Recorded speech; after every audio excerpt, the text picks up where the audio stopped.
Nobel de la paix est donc attribué au Premier ministre éthiopien. Ce fut un processus spectaculaire. Dès son arrivée au pouvoir, Abiy Ahmed entraînait le président érythréen à sceller la fin d'une guerre frontalière entre leurs deux pays.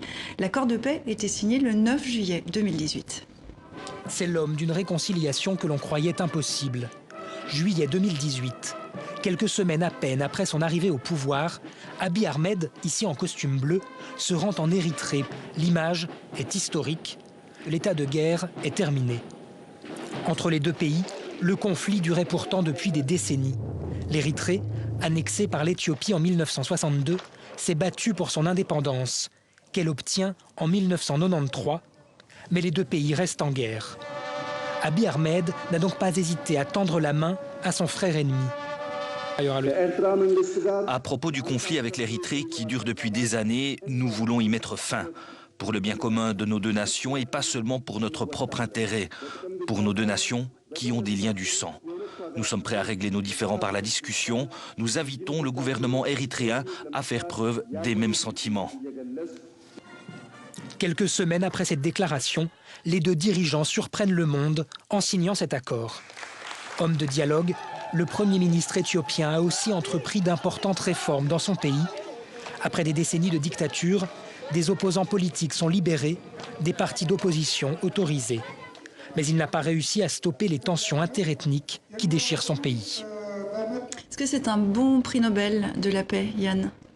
C'est un bon prix Nobel puisqu'il y a eu une paix effectivement qui a été signée. Il faut rappeler d'abord que le conflit était gelé depuis l'an 2000, l'an 2001 à peu près. Il n'y avait pas d'activité militaire et que le front en question, c'était quelques hectares de terrain tout à fait au nord de l'Éthiopie, à la frontière de l'Érythrée. C'était vraiment comme si on se battait pour un cause du Larzac.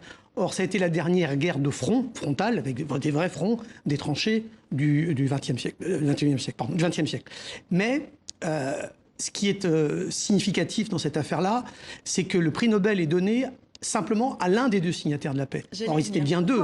Pourquoi lui seulement ? Parce qu'on n'aurait pas donné le prix Nobel de la paix au président érythréen, qui est un des pires dictateurs qui soit aujourd'hui vivant. D'ailleurs, une des raisons pour lesquelles beaucoup d'Érythréens quittent leur pays, c'est à cause de la dictature et à cause du service militaire à durée indéterminable. Je dis ça volontairement. On sait quand on commence son service militaire, mais c'est pas quand on finit en Érythrée. Ça peut durer 12 ans ou 15 ans. Ce sont des travaux forcés. C'est un régime totalement autoritaire, stalinien, je dirais. Et personne n'avait envie de donner le prix Nobel à Le comité Nobel souligne quand même son rôle. Pour la deuxième année consécutive, c'est un prix Nobel qui va à l'Afrique. Denis Mukwege, l'année dernière, le Congolais qui militant des droits humains avec une yézidi également. Ça apporte un coup de projecteur qui est intéressant. Qu'est-ce que ça vous inspire en fait, Slimane, comme réflexion ? Deux fois l'Afrique. D'abord, c'est un hommage à la démarche d'un homme, en l'occurrence le Premier ministre éthiopien, et en même temps un encouragement à toute l'Afrique pour suivre son exemple, parce que l'Afrique, nous le savons tous, est l'une des régions du monde les plus ravagées par les conflits, toutes sortes de conflits, conflits de frontières, conflits intérieurs, conflits interethniques, interreligieux. Et lui, dans sa personne, qui est dans un pays multiethnique, plurireligieux, sa personne, son héritage familial en font un véritable messager de la paix, en tout cas un interlocuteur qualifié, en ce sens qu'il est de père musulman Oromo, l'ethnie la plus importante d'Éthiopie, de mère Amhara, une autre ethnie importante orthodoxe, chrétienne orthodoxe, et lui-même est devenu un chrétien protestant évangélique. Donc tout cet héritage fait de lui un homme à multiples facettes qui peut donc apparaître comme un véritable trait d'union, en tout cas un interlocuteur qui a déjà fait ses preuves avec l'Érythrée. Lui se dit honoré et ravi, hein, il a réagi. Le prix vise aussi à reconnaître, je cite, tous les acteurs œuvrant à la paix et à la réconciliation en Éthiopie, dans les régions d'Afrique de l'Est et du Nord-Est. Ça donne un coup de projecteur, on parlait de l'Afrique, mais plus particulièrement sur cette région qui a pas mal de défis. Oui, évidemment, si on pense au conflit au Sud-Soudan, par exemple, qui est un conflit qui dure. Alors, il y a un accord de paix qui est vaguement appliqué, dont on se demande à quel moment il risque d'échouer. Il y a la Somalie, où il y a encore des conflits extrêmement importants avec les Shabab, les guérillas djihadistes et d'autres groupes également. Donc c'est une région qui est loin d'être stabilisée. En revanche, il y a eu la situation au Soudan, la situation politique soudanaise, qui, elle, s'est améliorée. Ce n'était pas un conflit au sens où il n'y avait pas une guerre, mais il y avait une dictature qui n'est pas complètement éliminée, Yad Borest, mais il y a quand même une transition politique.